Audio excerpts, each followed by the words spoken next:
म्हणून शब्दाला फार मोठं महत्व आहे. म्हणून सांगतो तुम्ही असं करा. पण म्हणून म्हणजे काय ही चर्चा स्वतंत्ररित्या करायला पाहिजे. जाणीतेने गुरु भरले. तुम्ही जी गुरुसेवा करणार आहात ती गुरुसेवा जाणीवपूर्वक करा. जसे घडेल तसं योगायोगाने, जसं पाणी उताराकडे वाहत जातं तशी सेवा करू नका.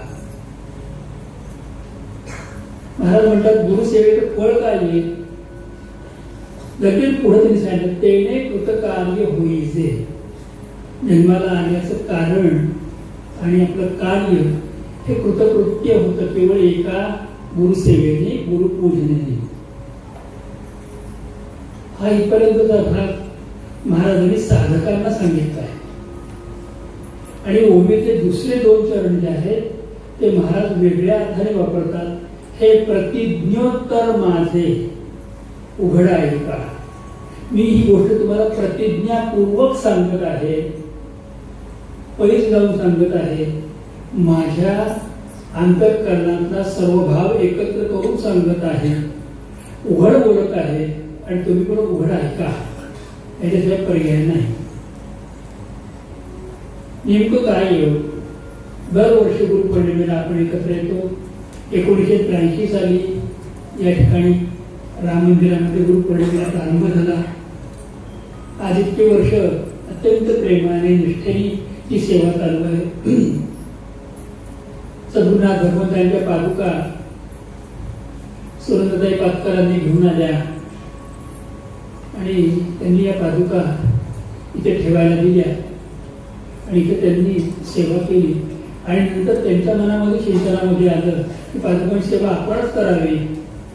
म्हणून त्या पादुका ठाण्याला घेऊन गेल्या आणि वर्षभर त्या पादुकांची सेवा त्यांचे कुटुंब करतं आणि गुरुपौर्णिमा इथे घेऊन येतात. आपल्या घरी आपले गुरु महाराज आहेत, माझ्या हृदयात गुरु महाराज आहेत, माझ्या सान्निध्यात गुरु महाराज आहेत. किंबहुना महाराजांच्या सान्निध्यामध्ये मी आहे हा विश्वास पहिला पाहिजे.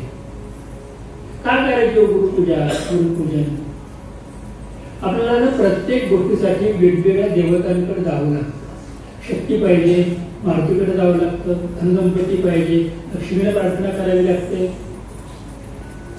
आपल्याला आध्यात्मिक विकास पाहिजे, जगदंबिके चरणाला जावं लागतं. परमतत्वामध्ये स्थिरता पाहिजे, शंकरांना शरण जावं लागतं. बुद्धी पाहिजे, गणपती बाप्पाला जावं लागतं. ही प्रत्येक स्वरूपाची वेगवेगळी रचना. पण एक मात्र गुरुचरण रजा अशी गुरुचरण पद अशी आहे की ज्या एकामध्ये सर्व गोष्टी एकत्रितरित्या आहेत. ही एकच सेवा सर्वार्थाने परिपूर्ण करते. गुरुचरणाची एकच सेवा सर्वार्थाने परिपूर्ण करते. आपल्याला कोणत्याही प्रकारची वेगळी सेवा, साधना, उपासना करावी लागत नाही. तुमचा कोणताही प्रश्न असो, कुठल्याही प्रकारची व्यावहारिक समस्या असो, कोणत्याही प्रकारची अडचण असो, कोणत्याही प्रकारचा आनंद असो, कोणत्याही प्रकारचं देणं असो, कोणत्याही प्रकारचं घेणं असो, सगळं उत्तर एकच आहे की जयाची वक्त्र वाहेगुरु नामाचे मंत्र. वक्त्रवाणी गुरुनाम घेते. हे गुरुनाम सोपतो, सगळ्यात सोपं. काय केलं विचारतात चातुर्मासामध्ये वेगळं काय करू, पहाटे लवकर जायला तर वेगळं काय करू, रात्री झोप येत नाही मी वेगळं काय करू, दिवसा वेगळा तरी काय करू. सगळ्याला उत्तर एकच आहे की तुम्ही जास्तीत जास्त नाम वाढवा. भगवंतापर्यंत पोहोचण्याचा, गुरुरायांच्या पर्यंत पोहोचण्याचा, तुमच्यापर्यंत पोहोचण्यासाठी आमचा प्रशस्त मार्ग फक्त तुम्ही घेत असलेल्या गुरुमंत्राचा जप हाच आहे. थोड्या एका माध्यमातून तुमच्यापर्यंत पोहोचता येतं. लक्षात घ्या की वेगवेगळ्या 10 अंकांचं कॉम्बिनेशन झाल्यानंतर एक मोबाईल नंबर तयार होतो. पण ते वेगवेगळे 10 अंक त्याच क्रमाने जो कोणी फिरवेल, चालवेल, आपोआप त्याच व्यक्तीला फोन लागतो. म्हणजे 10 अंक लक्षात ठेवण्यासाठी आपल्याला काय करावं लागतं, आपली स्मरणशक्ती पाहिजे, नाहीतर आपण ते कुठून नोंदवून ठेवली पाहिजे.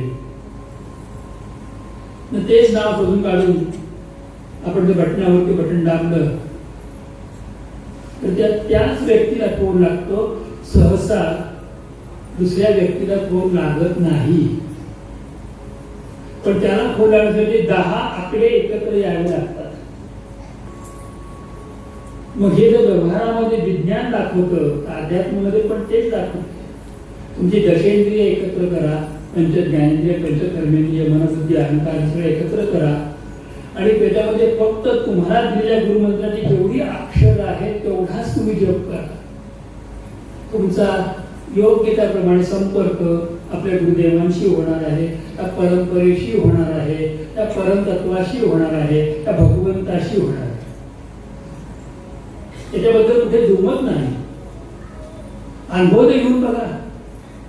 आणि एक गोष्ट कळते की काय लोक घाबरतात, त्या आकाशाच्या ग्रह ताऱ्यांच्या मागे लागतात की आता हा ग्रह बदललाय, तो ग्रह बदललाय, आता मला ह्याचा जप केला पाहिजे, तो जप केला पाहिजे. कशासाठी सगळ्या गोष्टी सगळे खटापटा करायची.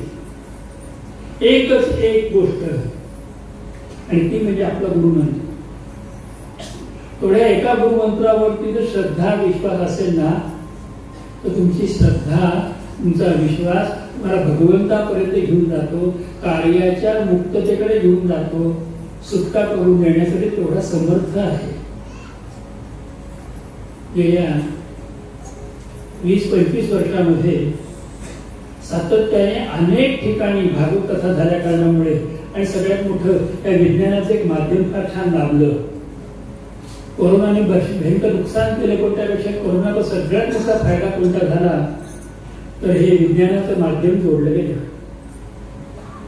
ज्याला कोरोना अगदी चरमसीमेवरती होता आणि घरोघरी कोणी ना कोणी आजारी आणि घरोघरी भीती होती,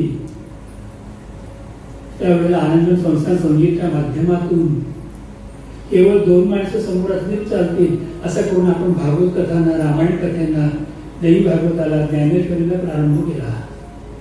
काही अभंगांना प्रारंभ केला. नित्य अभंग एक घ्यायला चर्चा करायची, ती आपल्या परिवारामध्ये सगळ्यांना पास पोटवायची. करता करता करता सगळे जण त्यातून उभारून निघाले, तावून सुलाखून निघाले. काही जणांची वैयक्तिक हानी झाली नाही असं नाही, पण तरीही बहुतेक लोक सावरले गेले. त्याचं कारण एकमात्र होतं, हे विज्ञानाचं माध्यम. दत्तात्रय स्तुती श्लोक सांगितले होते. दत्तात्रय महात्मानं भरत भक्त वत्सलम प्रपन्नार्थे हरमंदे स्वतगामी समावतू. अक्षरशः आपल्या परिवाराने लाखोनी पाठ केले, आपोआप सगळेजण वाचले. तुम्हाला सर्व गोष्टी हाताशी आहेत. वासुदेवानंदाने दिली गुरु ज्ञान तेच आपण घेतलं. सर्व गोष्टी आपल्या हाताशी आहेत. आपण फक्त एकच गोष्ट हे ते करण्यापेक्षा, अनेक गोष्टी जाण्यापेक्षा, अनेक गोष्टी करण्यापेक्षा एकच गुरुमंत्रावरती भर द्यावा. महाराष्ट्र म्हणतात जे जे भेटे भूत ते ते मानले भगवंत. सगळ्यामध्ये परमात्मा हे जाणावं. बंधनामो दत्तो मध्याजीमाम नमस्कुरु. गीता आपल्या 2 वेळा हे वाक्य सांगते की एकच व्हावं, भगवंत सगळ्यांच्या मध्ये जाणून त्याला वंदन करायला शिकावं. कुठेही गेलं, कुठेही डोकं टेकलं तरी ते स्वरूप आपल्या गुरूंचं आहे हे डोक्यापुढे ठेवून, डोळ्यापुढे गुरु ठेवून त्या गुरुमंत्राचा जप केला तर तुम्ही देवी देवता कुठेही जा, तुम्हाला ते साध्य होतात. तुमच्यावरती परिपूर्ण कृपा करतात. त्या देवता सुद्धा तुमच्याकडे प्रेमाने पाहतात, तुमच्यावरती पूर्ण कृपा करतात. तुम्हाला अगदी आग्रहाने जवळ बोलवून घेतात आणि जसं लेकराला आई मांडीवरती घेते ना तसं भगवंत आपल्याला मांडीवरती घेतो, विशेषत्वाने आपल्याकडे लक्ष देतो.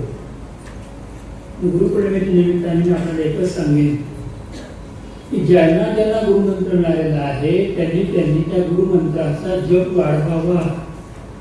पुष्कळदा असं होतं की काळाच्या योगामध्ये मंत्र घेतला नंतर विसरून गेले, लक्षातच नाही. कधीतरी जायचं म्हणून जायचं, यायचं म्हणून यायचं, करायचं म्हणून करायचं आणि त्याच्यानंतर फक्त चमत्काराची वाट बघायची. चमत्कार म्हणजे अध्यात्म नाहीये. अध्यात्म त्यापेक्षा काहीतरी वेगळे. अंतरंगातून स्वतः बदलण्यासाठी अध्यात्म आहे.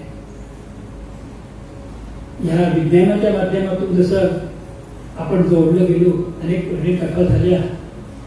मला खूप आनंद होतो की यावर्षी ज्यावेळेला गोविंद महाराजांच्या उत्सवामध्ये श्रीमद भागवत कथा झाली त्यावेळेचं एक वैशिष्ट्य मी सांगतो की सर्वसामान्य माझ्यासमोर श्रोते होते, पण श्रोत्यांच्या मध्ये 2/3पेक्षा जास्त श्रोते, 65% जास्त श्रोते स्वतः भागवतातले श्लोक बोलत होते. ही केवढी मोठी क्रांती आहे, ही आनंदवनाची केवढी मोठी क्रांती आहे. माझ्याकडे मोबाईलवरती भागवत ग्रंथ मागितला, काय जाणे आला नव्हता तर, आणि त्या ग्रंथाच्या आधारावरती ते श्लोक सगळे लोक श्रोते भागवताचे श्लोक बोलत आहेत.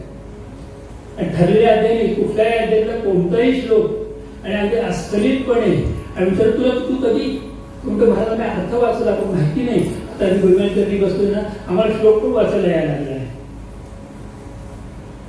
ही कृपा कोण केली हो, कोण करत आहे?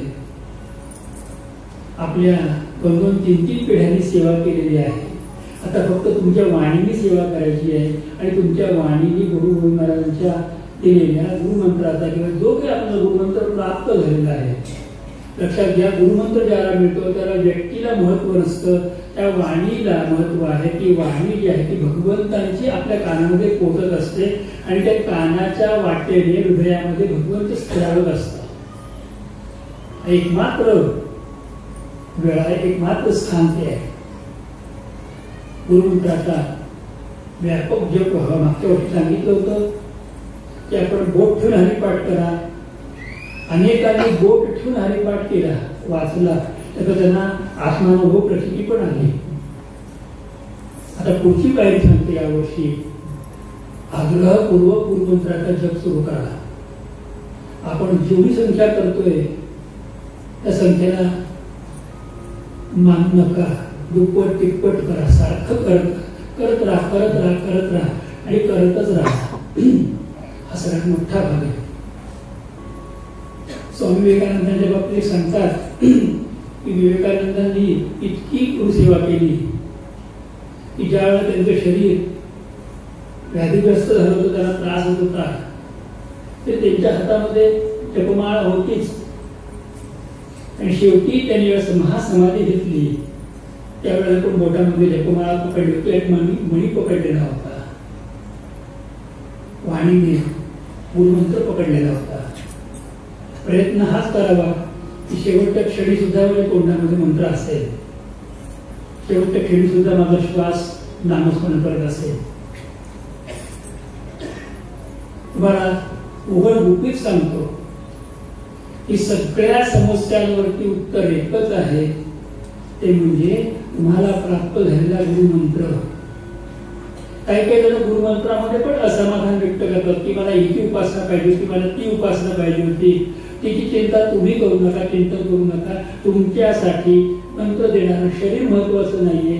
शरीराच्या माध्यमाची वाणी ही भगवंताची त्या रूपात तुमच्यापाशी आलेला आहे. त्या वाणीला त्याला महत्व त्याला आहे. इतक्या शांतपणे नित्य नामस्मरण जप करत राहा. आपला हा आधार आहे, हा आपला मोठा आधार आहे. आणि या आधाराच्या साहाय्याने आपण जीवनातली सगळी वाटचाल परिपूर्ण करणार आहोत. एक मोठा आनंदाचा भाग आहे. आपण सगळे एवढ्या मोठ्या संख्येने आला आहात, दरवर्षी देतात, अत्यंत प्रेमाने सेवा साधना करता, तुमचं मन अर्पित करता. या मनाबरोबर त्या वाणीला पण सवय लावा. जिव्हे पिबस्वा अमृतवेत देव गोविंद दामोदर माधवेती. असं हे जिवे तू अखंड गुरुनामाचा जप करत राहा. कारण गुरुनामाचा जप करणं हे वाणीचं वैभव आहे, हे आपल्या हृदयाचं वैभव आहे, आपल्या इंद्रियांचं वैभव आहे. आणि त्या वैभवाचे अधिकारी आपण सगळेजण आहात. खूप मोठा आनंद आहे. जाता जाता अजून एक गोष्ट सांगावीशी वाटते की प्रकाश काकांनी आता काही गोष्टी मांडल्या, मी ऐकलं. खरोखर ज्या वेळेला भक्त मंडळी शिष्य मंडळी सांगतात की आम्हाला यायचंय, आम्हाला तिथं राहायचंय, आम्हाला तिथं राहून सेवा करायची आहे, या वेळेला 2 व्यक्ती अशा आल्या होत्या की आपल्या परिवारात तशा नाहीत, पण परिवाराचं नाही असंही होऊ शकत नाही. ते माऊली केशवदत्त महाराजांचे एक शिष्य असलेले एक परंपरा आहे, ती पेंडची परंपरा आहे. त्या पेंडच्या परंपरेतल्या महाराजांच्या अंधरे 2 जण आले होते. म्हणजे आम्हाला तपश्चर्या करायला यायचंय. म्हणून तपश्चर्या तुम्ही काय करणार, 1.5 मिनिट बसणार, काय करणार. पण जेव्हा त्यांनी बघितलं तेव्हा ते म्हटलं की आज आम्ही केशवदत्त महाराजांना खरं ओळखलं की आम्ही फक्त गुरु म्हणून होतो, पण काय आहेत महाराजांनी ओळखलं. आपल्या पूर्वजांची नावं लक्षात पण राहत नाही, 100 वर्ष होऊन गेली तर या संतांची नावं सगळ्यांच्या मुखामध्ये रात्रंदिवस आहे. मुख्य गोष्ट एक तर तुझं संकट येऊच नाहीये, आणि समजा आलं तर संकटामध्ये तुम्हाला कोणाचा फोन नंबर आठवता कामा नाहीये. संकट आलं तर कुठे व्यक्ती डोळ्यापुढे येता कामा नाहीये. संकट आलं तो कोणीतरी अधिकारी किंवा कोणते सोडवायला मला येईल याची विचार करता कामा नाही. डोळ्यापुढे यावं ते एकच गोष्ट यावी, आपल्या गुरुदेवांचं नाव, आणि जाय सांगायचं ते त्यांना, मग पुढे जे करायचं ते करतील. याला म्हणतात प्रतिज्ञोत्तर माझे उघड आहे का. त्याने तर मला प्रतिज्ञेवर सांगतात की गुरुमंत्रात जे कोणी जप करतात त्यांच्या पाठीमागे गुरु हे राहतात. ही प्रतिज्ञोत्तर म्हणजे मी शपथपूर्वक सांगतो. ही गोष्ट तोच अनुभव मी आपणापर्यंत पोहोचवत आहे. इतक्या निष्ठेने त्या नामावर प्रेम करा, इतक्या निष्ठेने त्या गुरुमंत्रावर प्रेम करा. गुरुजी कुछ हिंदी में भी बोलिए ना, जो आपके दिव्य वाणी का मैं भी श्रवण कर सकूं और समझ सकूं. यहाँ से घर जाएंगे तो सोचेंगे जो आपसे यहाँ पर आके हिंदी में भी कुछ वर्ड यूज. ठीक है, अब कुछ भाष्य हिंदी में भी करते हैं. हम ये कहना चाह रहे हैं, सनातन धर्म की परंपरा के अनुसार आपको जो दिव्य रूप से श्री गुरुमंत्र की प्राप्ति हुई है वही आपके लिए एकमात्र आधार है. उसी आधार से आप कहीं भी जा सकते हैं. जैसे कि वेदों के माध्यम से एक मंत्र बोला जाता है, मूकम करोति वाचालं पंगुं लंघयते गिरिं यत्कृपातमहं वन्दे परमानंद माधवम. तो यह कृपा करके अगर आपने हमें आपका नाम दे दिया, किसी शरीर के माध्यम से, किसी गुरुदेव के माध्यम से अगर आपने अपना नाम या आपका स्वरूप का ज्ञान हमें अवगत करा दिया गया, हमें कुछ अवगत हो गया, तो समझ लेना चाहिए कि हमारी उद्धार की स्थिति, उद्धार की परिसीमा आ चुकी है. अगर कुछ करना है, कुछ जानना है तो एक ही जानो. गुरु से भी बढ़कर अगर कोई जगत में बात होगी तो एक ही गुरु से बढ़कर गुरु का नाम है, गुरु ने दिया हुआ नाम है. उसी नाम के आधार से हम कहीं से कहीं भी पार हो सकते हैं. अपने जीवन में कितनी प्रकार की भी समस्या क्यों न हो, तो हर एक समस्या के लिए किसी दूसरे को याद करने की जरूरत नहीं है. समस्या के लिए किसी महानुभाव का, किसी सज्जन का, किसी इंसान का स्मरण करना कोई आवश्यकता नहीं है. अगर आप ईश्वर की कृपा से गुरु मंत्र की प्राप्ति कर चुके हो तो उसके जैसा सौभाग्य, उसके सौभाग्य की बात कोई दूसरी हो ही नहीं सकती, जिसके कारण आप अपने आप को कहीं से कहीं ऊपर उठा ले सकते हैं. पंगुं लंघयते गिरिं, वैसे तो हम सब पंगु ही है, लंगड़े ही है, चल नहीं सकते, लेकिन अगर गुरु का सहारा है तो कहीं से कहीं भी पहुंच जा सकते हैं. वैसे तो हमें कुछ बात करने आती नहीं, लेकिन अगर गुरु मंत्र की ही बात हमने की, मूकम करोति वाचालं, कुछ भी बोल सकते हैं. और यह कृपा तमहं वन्दे, अगर आपकी हमारे ऊपर कृपा है तो आपने दिया हुआ नाम में हृदय निश्चित हो जाना चाहिए, और वही नाम के सहारे हम हे प्रभु आपको प्राप्त करें. आप सभी भाइयों को मेरी विनती है एक संकल्प करे, दृढ़ता से संकल्प करे और अपने मन में हमेशा ये बात को सुमिरन करे, याद करे और बोलते रहो कि हे नाथ मैं आपसे भूलू नहीं। बोलिए सब, हे नाथ मैं आपसे भूलू नहीं। हे नाथ मैं आपसे भूलू नहीं। हे नाथ मैं आपसे भूलू नहीं। इसी प्रकार से भी ऐसी स्थिति न आ जाए कि मुझे ही मेरे गुरु जी का विस्मरण हो जाए या मेरे गुरु मंत्र की विस्मृति हो जाए।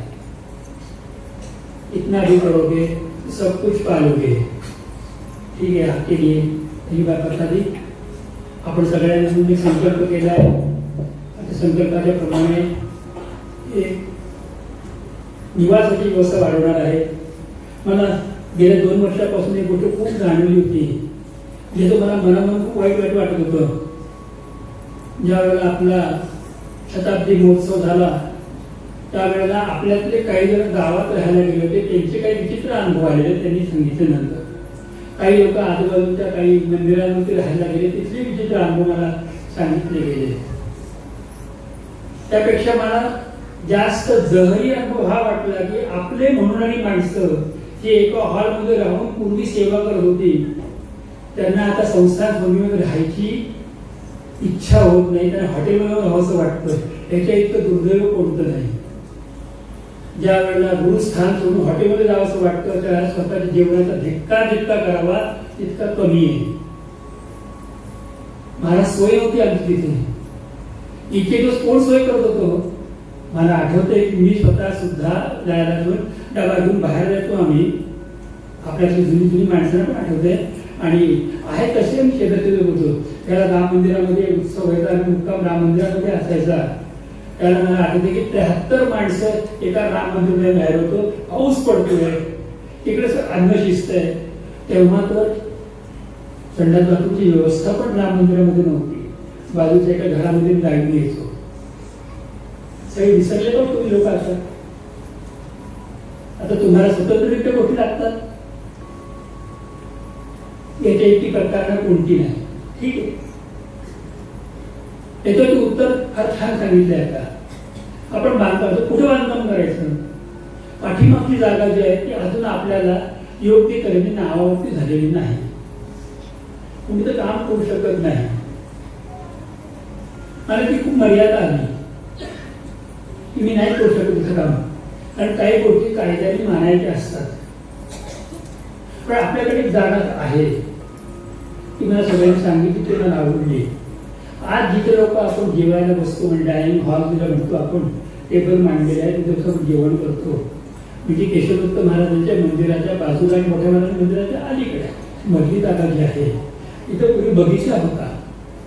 तो बगीचा पाडून तिथे आपण डायनिंग हॉल तयार केला। ती जागा त्या आंब्याच्या झाडामध्ये शेवटपर्यंत 100 फूट आहे। केशवदत्त महाराजांच्या मंदिराला लगेच लागून निघाला बांधता येणार नाही, शोभा कमी होईल। 7 फूट जागा सोडायची आणि मोठ्या महाराजांच्या मंदिराला लागूनची पण 7 फूट जागा सोडायची आणि तिकडची जागा ताब्यात घ्यायची। असं केलं तर साधारणपणे 42 फूट बाय 100 फूट एवढं बांधकाम आपल्याला करता येऊ शकतं। त्याच्यामध्ये जर आपण लिफ्ट व्यवस्था केली तर खालचं बेसमेंट आहे, तिथं आजच्यासारखा डायनिंग हॉल व्यवस्थितरित्या करायचा आणि वरती मोठे मोठे 2-3 हॉल तयार करायचे की सगळ्यांना एकत्रितरित्या राहता येऊ शकतं। त्याच्यानंतर वरती खोल्याही करायच्या आणि त्या खोल्यांच्या मधून पण राहण्याची व्यवस्था करायची। पण आता खोल्यांची व्यवस्था कोणाचं नाव देऊ इच्छित नाही खोलीला, कारण 20 वर्ष झाली तरी कुठल्याही नसताना फक्त मी तर ठेका काही सुटत नाही। त्यामुळे जो समोर येईल वेळेला जो असेल त्याला दिला आणि त्यांनी तिथं राहा आणि त्यांनी तिथून आनंद घ्या, 4 लोकांना मध्ये घ्या, बरोबर करा। अशा रीतीने केलं तर अजूनही 400 ते 500 लोकांची व्यवस्था एका वेळेला करता येते तेवढ्या जागेमध्ये। खाली डायनिंग हॉल सोडला तर वरती 4 ते 12,000 स्क्वेअर फूट एकूण बांधकाम होणार आहे आणि त्याच्यामध्ये हे जे नवीन त्यांनी सांगितलं की आपण डीपी वगैरे घेऊ, ठीक आहे, मी कशाला विरोध करणार नाही. आता डीपी घ्या, डायरेक्ट खूप जातात म्हणून त्यांनी यावर अनुभव घेतला, स्वतंत्र डीपी घ्यायचा आहे, चालेल, डीपी घेऊ. लिफ्ट पाहिजे, लिफ्ट बसवू, सगळी सोय करू. फक्त तुमच्या जिभेला तुम्ही सवय करा गुरुनाम घ्यायची. तुमच्या जिभेला सगळ्याला सवय करा की गुरुस्थायी येऊन सेवा करायची. तिथे विचार मांडू नका की ही गैरसोयीची सोय आहे. तुम्ही तिथे या, अधिकाधिक संख्येने या. सगळीकडे सगळी व्यवस्था उत्तम व्यवस्था आहे. खूप व्यवस्था शरीराला दिली ना तर शरीर परमार्थ करत नाही. थोडं शरीराला तप करायला लावायचंय, शारीरिक अपौष्टी येते, आपण करू. मी पसरा वेळा तुम्ही काही आकडे ऐकले, मोठे मोठे आकडे, त्या सगळ्या मोठ्या आकड्या देणाऱ्या महान भावांना त्याचा प्रेमपूर्वक नमस्कार. पण मला तुमचेही सहकार्याची तुमच्याकडूनही अपेक्षा आहे. तुम्ही किती रुपये दिले हा प्रश्न नाहीये, तुम्ही तुमचं प्रेम दिलं हा मोठा प्रश्न आहे. तुम्ही 1 रुपयापासून कितीही रक्कम द्या, त्या कामासाठी आपले सहभाग प्रत्येकाने नोंदवा. एवढं फक्त आपल्याला सांगायचं. अजून एक महत्वाची गोष्ट की हे सगळं ऐकण्यासाठी, भागवत कानात पडण्यासाठी, वळवण्यासाठी आपण या आनंद संसार सोडलेल्या युट्यूब चॅनलला खरंच जोडलं गेलं पाहिजे. आपले आनंद संस्थान नावाने श्री महाराज सोनगी नावाने ग्रुप केलेले आपण. लक्षात असं येतं की ग्रुपमध्ये दरवेळेला आपण ग्रुप उघडला की 100-200 लोक निघून गेलेली आहेत. कारण आता मला कळत नाही. आता या ठिकाणी मी यांना प्रेरणा देतो कार्यकर्त्यांना की इथे त्यांनी ग्रुपचं काहीतरी इथं ठेवा. आता प्रत्येकाने आपल्या मोबाईलवरती एक ग्रुप डाउनलोड करून घ्या. जे नसतील ते ग्रुपला जॉईन व्हा. म्हणजे तुम्हाला संगीत सगळी माहिती, कथांची माहिती, सगळी माहिती मिळेल. त्याच्यामध्ये कुठल्याही प्रकारे गुड मॉर्निंग, गुड इव्हिनिंग किंवा हॅपी संक्रांत, हॅपी अमावस्या, हॅपी ग्रहण हे असले काही मेसेज येणार नाही. खरोखर जे महत्वाचे आपल्यापर्यंत पोहोचले पाहिजे त्या गोष्टी पोहोचतील. आपण स्वतः कुटुंबातल्या प्रत्येक सदस्याला इथे सहभागी करून घ्या. त्याच्या माध्यमातून तुम्ही आनंदांचा हा आनंद सगळ्यांपर्यंत पोहोचवा, आपल्या मित्रमंडळींना पोहोचवा. नगरचे शिवसागर महाराजांचे गोष्ट फार छान होती. त्यांनी 10 जणांना सांगितलं आणि असं करता करता त्या महाराजांच्या माध्यमातून त्या वेळेला 1 कोटी लोकांच्या पर्यंत त्यावेळेस ते पोहोचले होते. आपला ते बडा मोठा परिवार आहे. आपण प्रत्येकाने संकल्प केला की 5 लोकांना सांगेन तरी आपल्याला तिथपर्यंत पोहोचायला वेळ लागणार नाही. आम्ही 5 जणांना प्रेरणा देऊ आणि 5 जणांना सहभागी करून घेऊ. पुन्हा एकदा सांगण्याचा मुख्य मुद्दा एवढाच की अधिक नामाला लावा. नामापरिते तत्व नाही रे अन्यथा वाया आणि पंथा दाखील झाली. इतर पंथाला जाऊ नका. नामस्मरण करावं, गुरुमंत्राचा जप करावा, विश्वसनामाचा पाठ करावा, रामरक्षेचा एक पाठ करावा आणि रात्री झोपताना न चुकता कायेन वाचा मनसेन येरवा बुद्ध्यात्मनावा अनुसृत स्वभाव करोड सकल स्पर्शमयी नारायणाचे समर्पयामी म्हणून दिवसभराची सर्व कार्य भगवशाने अर्पण करावं. तुम्ही खूप जण या, सोनगीरला या आणि सोनगीरला येऊन गुरु सेवा करा, आनंद घ्या. तुमच्या या योजनेमध्ये मी पण सहभागी आहे. मी काही ना काहीतरी माझ्या नातवाच्या नावाने पण त्याच्यामध्ये सहभाग नोंदवणार आहे. त्यातून होईल. आता लक्षात घ्या की कुठल्याही व्यक्तीकडून 2000 रुपये इतकी रक्कम सुद्धा आपण रोख घेऊ शकत नाही. 1999 इतकी रक्कम रोख घेता येते. त्यामुळे आपण सगळे देणगी जेव्हा द्या तेव्हा ती चेकनी किंवा जीपेनी किंवा त्या कोडवरती रक्कम तुम्ही दिली जे प्रत्येकाची पावती करता येते. आणि पावतीशिवाय रक्कम सोनगीरला स्वीकारली जात नाही हे आपल्याला इतक्या वर्षाच्या अनुभवातून फक्त माहिती झालेलं आहे. त्याप्रमाणे आपला संकल्प तुम्ही करा. खरंच आपण त्यांनी संकल्प व्यक्त केला आहे काकांनी की पुढच्या वर्षी बांधकाम पूर्ण करू. संगीत, गाव, तिथली प्रकृती सगळ्या गोष्टी देता किमान आपण खालच्या डायनिंग हॉल आणि वरचा पहिल्या मजल्यात तरी काम करू. त्याच्या वरची मजल्याचे काम हळूहळू करत पूर्ण होईल. सगळे आपण सहभाग घेऊयात. खूप जास्त बोलणं योग्य नाही. सांगणे एकच, नामाला विसरू नका, मंत्राला विसरू नका. शांत चित्ताने सतत मुखामध्ये नाम घ्यायचा प्रयत्न करा. रोज थोडा तरी भागवत वाचा, रोज थोडी तरी ज्ञानेश्वरी वाचा आणि जीवनाचं सार्थक करून घ्या. सर्वांना माझा प्रेमपूर्वक जय श्री कृष्ण. जय श्री कृष्ण. माझं कोणाला दुःखाचा उद्देश नाही. तुम्ही दुखावलं गेलं असेल तर समजा की जेवढं आपलं वजन असतं ना तेवढाच खालचा खडा आपल्याला बोचतो. जेवढी आपली चूक असते ना तेवढाच आपल्याला अपमान वाटतो. दुखाची माझी इच्छा नाही, पण अधिक सावध व्हा आणि गुरुसेवेला लागा. जय श्री कृष्ण.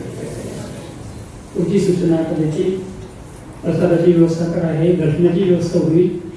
सगळेजण शांतचित्ताने हे करा, गैरगड करू नका. काही जण आधी प्रसाद घेतील, काही जण नंतर प्रसाद घेतील. आता महाराजांची इथे आरती होईल, सगळ्यांनी खाली बसायचं आहे. आरती झाल्यानंतर मग दर्शनाला प्रारंभ होईल.